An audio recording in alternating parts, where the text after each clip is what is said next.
Salut les amis, bienvenue à nouveau sur la chaîne Krav Maga Bordeaux. Ça fait très longtemps, ça fait quasiment un an que j'ai pas mis de vidéo sur la chaîne, mais j'ai décidé que ça allait changer.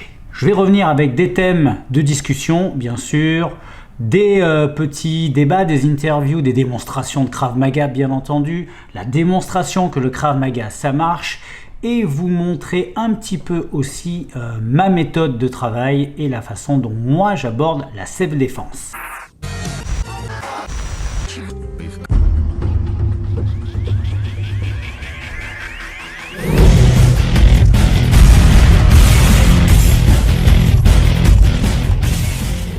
Pour commencer, je voudrais vous parler de ces gens qui achètent leur examen ceinture noire de Krav Maga, c'est-à-dire à qui on en fait cadeau. Je vais mettre des gros guillemets, mais à qui on en fait cadeau. Et je vais vous raconter une histoire qui m'est arrivée à moi par rapport à un de mes élèves, que je ne nommerai pas bien entendu, mais il se reconnaîtra sûrement si il voit cette vidéo. Bien, c'était il y a à peu près un an et demi, ou 2 ans, je ne sais plus, bref, un an et demi à peu près. Et je suis contacté par quelqu'un avant les vacances pour me dire écoute, j'aimerais bien préparer ma ceinture noire. Donc il était ceinture bleue de Krav Maga, donc, et je voudrais préparer ma ceinture noire pour pouvoir donner des cours. Voilà, ce monsieur est donc policier et il veut ouvrir sa section au sein de la police municipale dans laquelle il travaille. Ok, pas de souci. On commence à se voir pendant l'été, on se voit à plusieurs entraînements, donc là j'évalue un peu son niveau.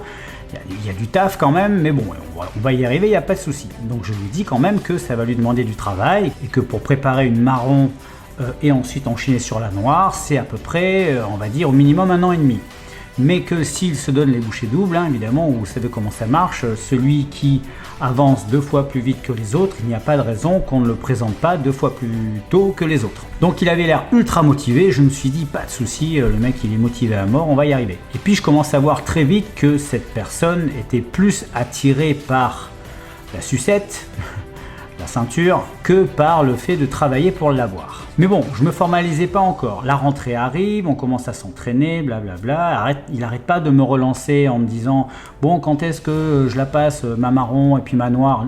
En fait, lui, dans son esprit, il s'attendait à passer les 2 coups sur coup. Mais je pense qu'on s'était mal compris à ce moment-là et qu'en général, c'est minimum 1 an sur un grade, voire éventuellement, exceptionnellement, et c'est ce que je lui ai laissé entendre, que il pourrait peut-être la passer plus tôt si effectivement il a le niveau. Il n'y a aucun souci, si tu as le niveau, tu y vas, il n'y a pas de raison que tu attendes. Octobre, novembre, et puis novembre, il disparaît. Bon, je le connaissais à peine depuis quelques mois, hein. Il disparaît. Bon, il n'avait quasiment pas progressé sur sa ceinture bleue, enfin sur la...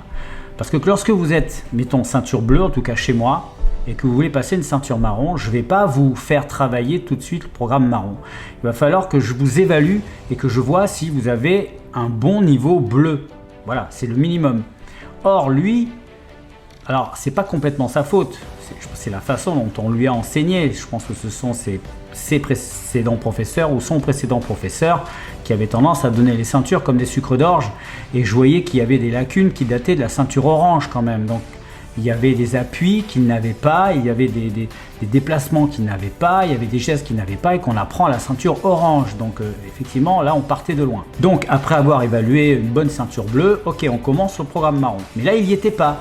Donc, je suis resté sur quelques exercices de la ceinture marron pour commencer à le faire travailler, mais je voulais qu'il consolide sa bleue. Ce problème, c'est quand vous avez quelqu'un pendant vos cours qui, au lieu de travailler, s'amuse à faire le prof avec son partenaire et à dire non, non, fais plutôt comme ça, regarde, moi je fais comme ça, moi j'aime bien ça, qui passe son temps à tchatcher. Il y a un moment, ça commence à gonfler. Mais je le laissais faire, c'était son projet de passer sa noire. De toute façon, moi, je n'allais pas le présenter s'il n'était pas prêt. Et puis au mois de novembre, il disparaît. Il vient plus. Ok. J'attends. Décembre, janvier. Ah, mois de janvier, je vais sur Facebook. Et sur qui je tombe? Je vous le donne en mille. Sur cette personne, sur son profil, qui arbore une splendide ceinture noire, fraîchement acquise, officiellement, soi-disant. Alors moi, je vois que 2 solutions. Soit il a passé une ceinture noire officielle, reconnue, mais avec des gens très conciliants, vous voyez ce que je veux dire.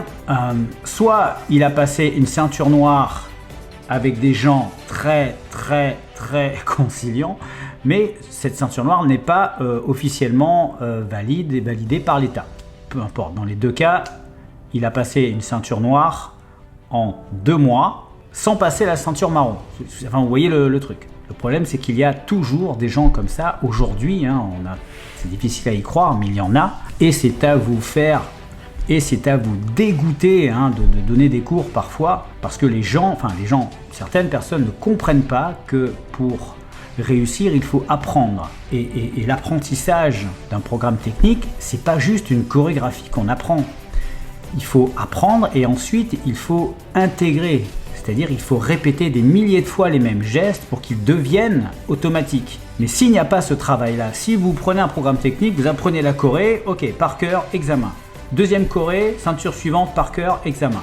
En fait, vous arrivez à une ceinture noire et vous n'avez rien appris, vous n'avez rien intégré. Et si je vous attrape d'un coup par surprise, vous ne saurez pas quoi faire parce que vous n'aurez pas le vécu, ni le bagage, ni l'expérience. Et donc, moi, je n'attends qu'une chose, c'est de croiser ce mec par hasard, dans le cadre d'un stage ou dans le cadre d'un truc, pour quand même lui dire ma façon de penser, et que à cause de lui, à cause des gens comme lui, il est normal que l'on voit le Krav Maga parfois comme étant pratiqué et enseigné par des gens incompétents. Ce dont il ne se rend pas compte, c'est qu'un jour ou l'autre, il va tomber sur un de ses élèves qui va s'inscrire à ses cours, qui lui a un vrai bagage technique, et qui va tout de suite voir l'escroquerie. Il va le voir, il va dire mais c'est quoi ce prof quoi? Il est ceinture noire, il n'y connaît rien. Et quand je dis il n'y connaît rien, il n'y connaît rien. C'était pas une bonne ceinture bleue, c'était à peine, c'était même pas une ceinture verte. C'est une grosse, vaste escroquerie. Il n'y a pas longtemps, je suis allé faire un stage avec la FFKDA et j'avais qu'une envie, c'est qu'il soit là et il n'était pas là. Mais s'il regarde cette vidéo, il se reconnaîtra. Et ces gens-là sont la honte de notre discipline. Je lui ai envoyé un message sur son Facebook le jour où il avait mis sa photo avec sa ceinture noire. Enfin, c'était pas un message, j'ai mis sous la photo 3 points d'interrogation. Et dans l'heure qui suit, il avait effacé la photo. Après, je lui ai envoyé un message privé pour lui expliquer ma manière de penser et surtout de lui dire que si lui, il arrive à mentir aux autres, qu'il sache bien qu'à chaque fois qu'il se regardera dans une glace, il saura. Lui, il sait qu'il est un imposteur. Avant de la sortir, parce que si je commence à la sortir maintenant, quand ça va cailler encore plus. Ouais. Bon, puis là, je savais qu'on était en voiture, je savais qu'on est allé dans un dojo. Alors, mettre carrément un sac de couchage sur soi pour pas avoir froid, moi j'en vais dire David, s'il te plaît. Bon, ben on arrive au stage là. Le but, c'est d'aller se foutre un peu la race un samedi, notre jour de repos. Bonjour. Bonjour. Déterré. Ça va? C'est de notre Bonjour, ça va? Ça va? Ça va? Ça va? Ok, aujourd'hui je suis venu avec certains de mes élèves. Bref, en tout cas, ils vont vous dire un petit bonjour. Bonjour!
Bonjour Projet 51. Bonjour Ingrid.